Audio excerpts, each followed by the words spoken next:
What's going on, guys? All right, so today we got update number 2 for the state of early access. Zatanni has graciously posted some updates coming in patch 0.8. Yes, we are skipping straight ahead from 7.6 to 0.8. Now, I have not even looked at the patch notes yet. I saw this pop up. I was like, oh my goodness, I've got to make a video. So let's go through these patch notes together, or not for the patch notes, but let's take a look at the State of Early Access update and see what they have in store for us. So our first thing we're going to be taking a look at, it looks like we have new decorations coming. So as promised back in our first State of Early Access, a new batch of buildings is coming in version 0.8. It's an assortment of decorations will give you new ways to beautify your cities and make them distinctively your own. Ornamental trees, flower urns, bench plazas, new fence types, and more. In total, there are 12 new buildings, not including upgrades. Ooh, very cool. So we can see some really nice, looks like some arbors, or these are kind of like little pergolas, actually. So like a pergola with maybe a little gate, and I see some fences and some hedgerows. Oh, I see some very nice decorations there. Some new fence types here. These look like the ones that they showed us in the preview image in the first State of Early Access. So some nice brick and iron. Your towns will also benefit from new entertainment building in the form of a festival pole. New structure comes alongside a rebalance of entertainment needs, so you should not find fulfilling your people's desire for entertainment to be much, or we should find it to be much more manageable. I'm really happy to hear that, because entertainment was definitely one of those systems that was not very good. I do have an entertainment guide, which apparently will be out of date now, that did not get a lot of attention. I think it just, a lot of people didn't see it, or they thought they knew what they were. I don't know. Normally my Farthest Frontier videos get a lot of views, and that one did not. So if you are interested in what entertainment is like right now, be sure to check out the video. It's going to be popping up in the upper right hand corner of your screen right now, and you can also find it down in the description. And of course, once we have a full entertainment going in 0.8, I will do a new guide on it. So yeah, new festival pole, kind of a maypole type thing. So very nice looking thing right there.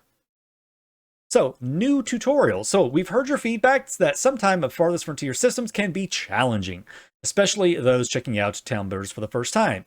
They do have a handy game guide, but nothing compares to immediate assistance provided from within the game. For this purpose, we are dramatically expanding the availability of tutorials. Everything from crop fields and crop rotations to the trading screen post and building repairs is getting a detailed tutorial. So we can see one of the ones they have popped up right here is the desirability. It gives us an overview of how it works and what all desirability does. So that's very, very nice. And then here is a crop rotation one. Oh, very nice. So some tooltip pop-ups right here telling you what everything does. Very, very useful. Just kind of checking through here. So we've got the click to remove the selected crop from rotation. Cool. Click to expand the size of the crop field. So there's our expand area. Very nice. Now, one thing I want to see right here. Here you can adjust the clay and sand mixture in the soil for optimal yield. Each crop has its own mixture requirements, so make sure to set the right amount for your crops. I think that needs to be adjusted a little bit, because that still doesn't clarify exactly what this right here does. The soil mixture is a one-time thing. You change it, and it changes for everything. It doesn't change per crop. It changes for the whole thing. So I would say that this probably right here needs to be, this probably needs some adjustment on that description right there, but very cool that they are adding those in. So some AI improvements. Oh, thank God. We are working on several improvements to Villager AI, some of which may not be ready for 0.8, but there are 2 that will be available as soon as 0.8 goes into public playtest. We have overhauled builder priorities so they can handle build tasks more intelligently. This means that if a combination of roads, buildings, walls, upkeep, construction occur at the same time, builders will distribute themselves throughout these jobs until they are all completed. Likewise, builders will be more efficient about handling road and wall construction sites, treating them as multiple build tasks rather than the one large task that could sometimes end up with just one builder. That was a big issue where roads and walls, if you dragged an entire wall around your settlement, it looked at that as one wall. not individual segments, one big wall, and you would have one person spending the next 50 years trying to build your wall, and God, it was annoying. So very happy to see that. And I glanced down and I saw something that already made me happy. Grocers are the second bit of AI that you can look forward to already. Grocers are currently bugged in that they are not properly stocking homes in their work areas. That was something that we pointed out to the developers on Discord because they weren't even aware of it. So I am very glad to see this being fixed. Not only that, we have upgraded their AI so they're better about not only stocking their markets, but also keeping nearby shelters stocked for all their needs, including food, firewood, water, soap, herbs, and luxury goods. This means all of your villagers will be spending less time stocking shelters and more time performing the tasks you need. Very, very nice. I know one of the most requested guides I had on the channel was one for time efficiency and things like that, and I decided not to do it specifically because of this bug.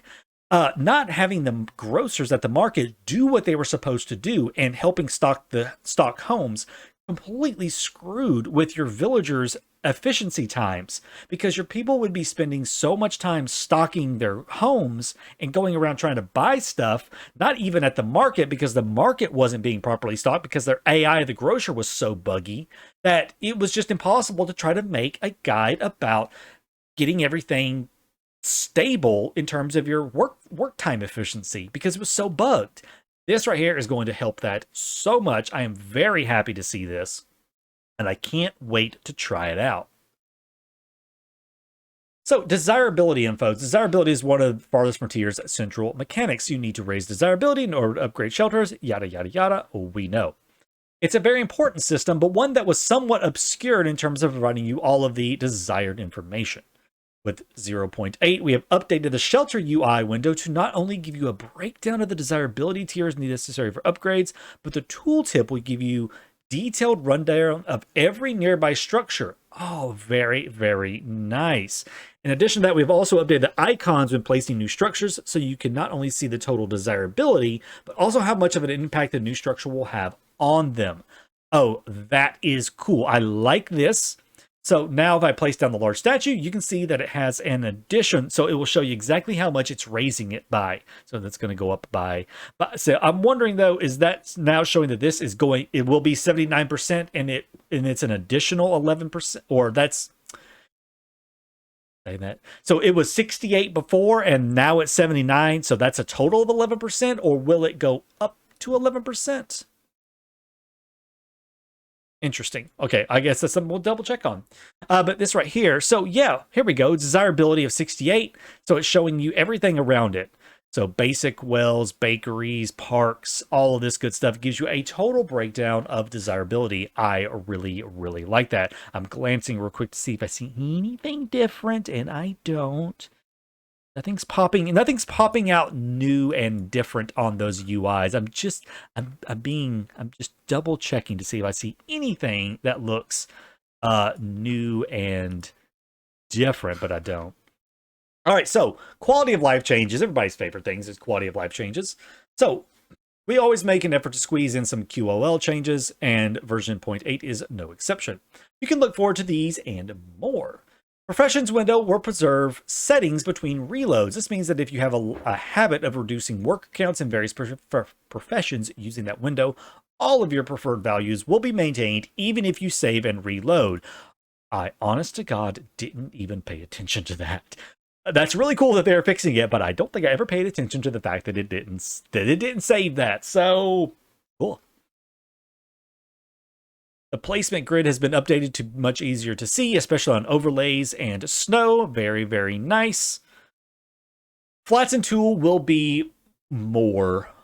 We have taken the existing flatten tool and increased its power. We're sure that this even won't be enough for the sculptors out there turning mountains into fortresses, but it's an improvement. That's really cool because the flatten tool was most definitely something that a lot of people had issues with, and so it's really good to see them taking that into account and working on it.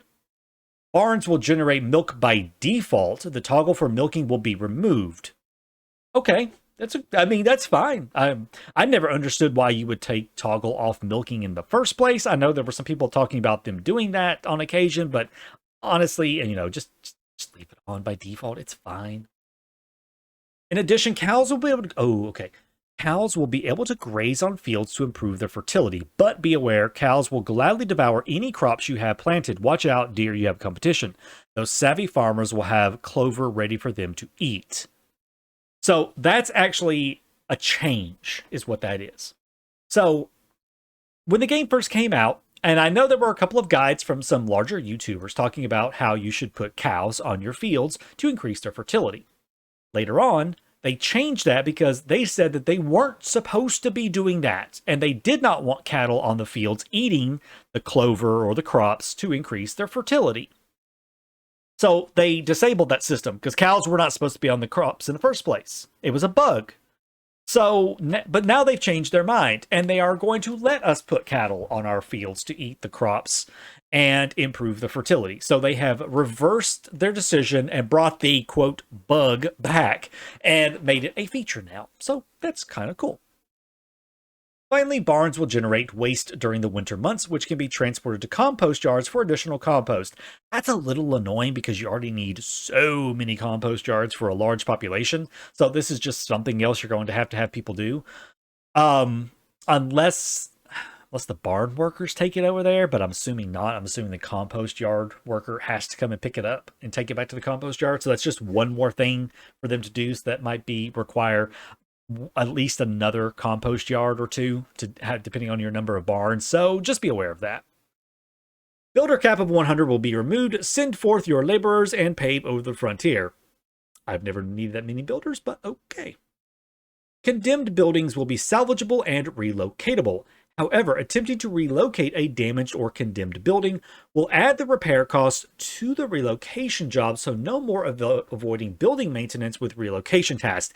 Dang it, that's super annoying. That was a really good way to deal with the condemned buildings because you couldn't do much with them. So you had to relocate them to get them to repair it. And yeah, well, that's kind of cheesy because it didn't cost anything then. So they're getting around a little exploit that we had. But yeah, okay, fine, whatever. There's currently no way to prioritize a building repair task, something we plan to add a solution for. Changes to Builder A should alleviate that somewhat. Okay, well, hopefully that does fix it because it was kind of annoying. Oh my god, everyone jump up and down, scream your little heads off. The wall tool has been updated with a priority option. Coupled with the improved builder attention to walls, your defenses should be getting built in no time. So, yes, this right here, if you press X on your keyboard and select a section of walls, currently we have the buttons salvage to cancel. So now they're adding prioritize, so we can prioritize wall sections. So that is awesome. So balancing, most every update is going to include some degree of balance changes, so you can look forward to this in 0.8 as well. First up, we've been reading your feedback regarding raids. We made changes to raider difficulty. This means raids should be more manageable on Pioneer and Trailblazer, and for Vanquishers out there, we have increased the difficulty on Vanquisher further. The hardest difficulty in the game has fallen behind over the past 2 months. We want to bring some of that challenge back. That is very, very true. I always found that even on Vanquisher, the raids were just boring and not fun to do because they were so easy. So this is really interesting that they are going to be increasing the difficulty further and making Vanquisher harder while making Pioneer and Trailblazer more manageable. So nice there. Outside of combat, cows have received a nerf to their food generation. Barns used to have a number of bugs that made them unreliable food sources, with cows vanishing into thin air and all. Since those issues have been addressed, barns have become a bit too potent. That is true. Barns have generated an immense amount of meat, although there was a slight nerf to them in 0.76, like D or something maybe. They did reduce the amount of food, I think, by 50, so it looks like they want to reduce that even more. So they are going to be reducing the food further on the barns. They'll still be very powerful, but not as overpowerful as they were. So entertainment requirements have been balanced and will be much more manageable. You'll have a much easier time providing entertainment for your villagers with theaters, pubs, and the upcoming festival polls. That's very, very nice. Again, entertainment is one of those things that was kind of annoying. Again, in my video, I talk about the whole entertainment stuff. And with the currently in 0.76, whatever we're on, whatever letter we're on now, like one theater can handle up to about 350 to 400 population, but after that it starts scaling, and then when you get to 1,000 population, which is the current cap in the game, you need about 5 theaters. So 1 theater for 400 people, 5 theaters for 1,000, and then you need pubs covering exactly 10 homes, no more, no less, exactly 10 homes. It's very frustrating trying to get 100% entertainment. So very, very nice changes there. And happiness bonuses have been rebalanced. Maintaining high happiness will actually net you improved work rates and combat efficiency. Love that as well.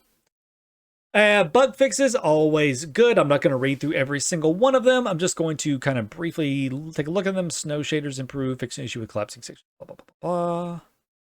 Fixed an issue where breweries would display no entertainment icon. Okay, that's a big one. People still always ask about, hey, my brewery isn't providing entertainment. It's not supposed to. It's a bug.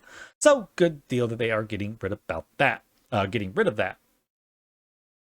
So they are planning on releasing a public playtest branch by the end of October and a full release sometime in November. And of course, your typical screenshots from the community. So be sure to slow down and peruse these at your leisure. I will have this update linked in the description if you want to read it yourself and check out some of these screenshots right here. And with that, guys, thank you so much for watching. I know I am excited for this new update to Farthest Frontier. I have not played in quite a while because there just really wasn't much else for me to do, and I was kind of bored of the game. But I am looking forward to some of these changes and come back to this game and play it a bit more. With that, guys, I will see you in the next video. Until then, take care.